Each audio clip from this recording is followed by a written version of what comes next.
એ મનુષ્ય દેહનો મરમ જાણવા માટે કોઈ એવા મહાપુરુષ, કોઈ એવા સંત, એને ચરણે આપણે ગાવું જોઈએ.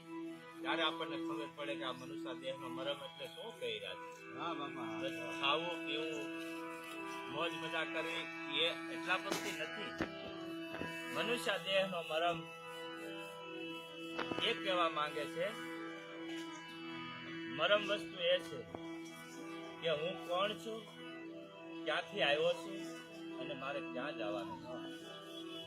આ જગતના જીવો ખાય પીવે, કામકાજ કરે, ઊંઘે, આરામ કરે છે, પણ કોઈ દી એવો વિચાર નથી કરતા કે હું કોણ છું, પેલા હું ક્યાં હતો, અત્યારે હાલ હું ક્યાં છું અને મારે ક્યાં જવાનું છે.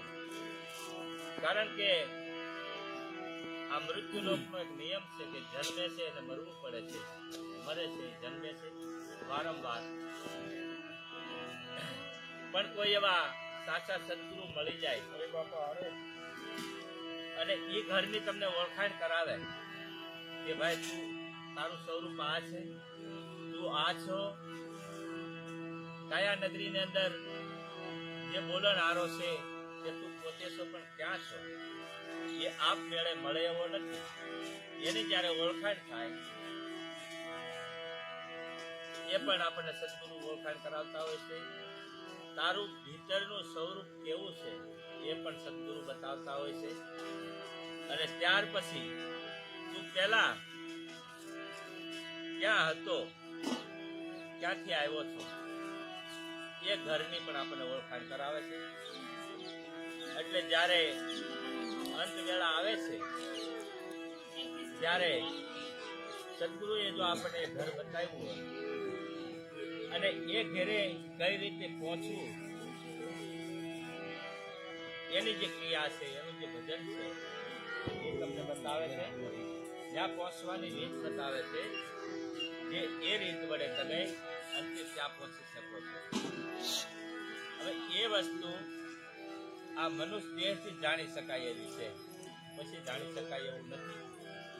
આવા અનંત જન્મો લઈને આપણે અહીંયા તો પેલા તો હું છે આપણે ભૂલા પડી ગયા છે.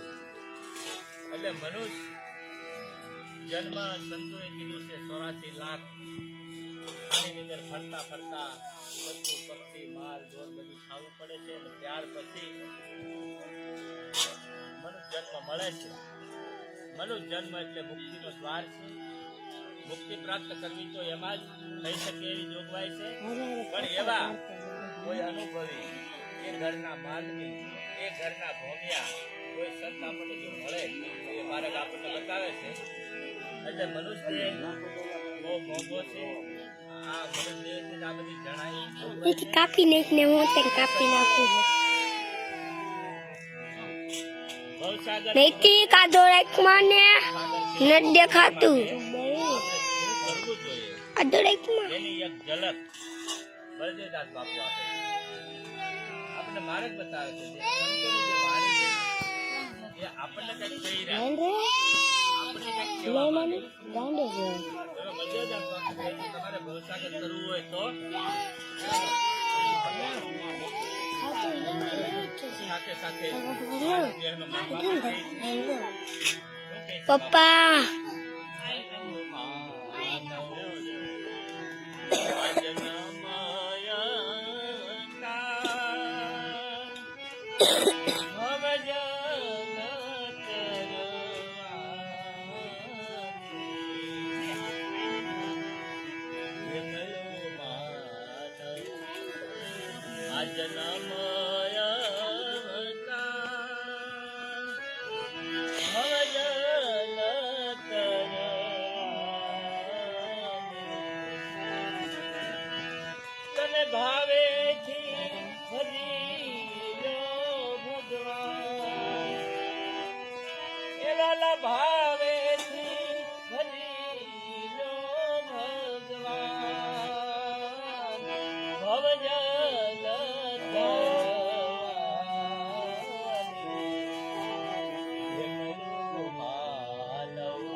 વૈદ્ય બાપુ કહે છે મળ્યો માનવ જન્મ અવતાર આ ભવ્ય કરવા. માટે તમે ભાવેથી ભજી લો ભગવાન. પણ આ જગતના જીવો બધા ભજી તો રહ્યા જ છે, પણ જ્યાં લગી કોઈ સાચા સદગુરુનો ભેટો થાય અને ઈ એની નામની ઓળખાણ ન આપે ત્યાં લગી આપણે ભજીએ છીએ, પણ ત્યાં લગી એનો પોકાર પહોંચતો નથી. પણ જ્યારે સદગુરુ એ નામ બતાવે છે અને એ નામ વડે જ્યારે તમે એનો પોકાર કરો છો ત્યારે એ પોકાર સાંભળે છે. એટલે તમે ભાવે ભજી લો ભગવાન જળ કરવાને. આગળ બાપા કહે છે, માર્ગ બતાવે છે,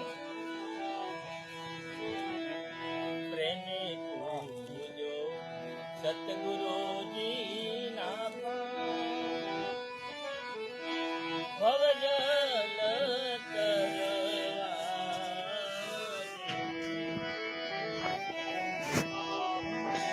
ભાવે તમે પૂજો સતગુરુજી ના.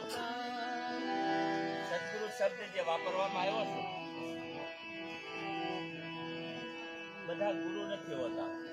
ગુરુ હોય છે, પણ જે પોતે જે ઘરેથી આવ્યો છે એ ઘરનો જેને જેમ જેમ અનુભવ હોય અને પોતે પરમાત્મા રૂપ જ હોય છે. સદગુરુ વિરદ એમ જ લાગે છે. તો ગુરુ તો ઘણા પ્રકારના હોય છે, માર્ગ બતાવનાર.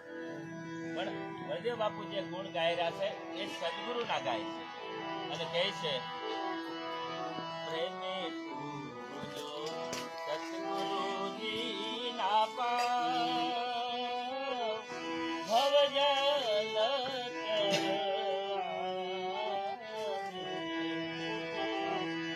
એ તને લેજો રે એ સેવાય પૈસા કેટલા છે તાર પાસે? 10 રૂપિયા છે.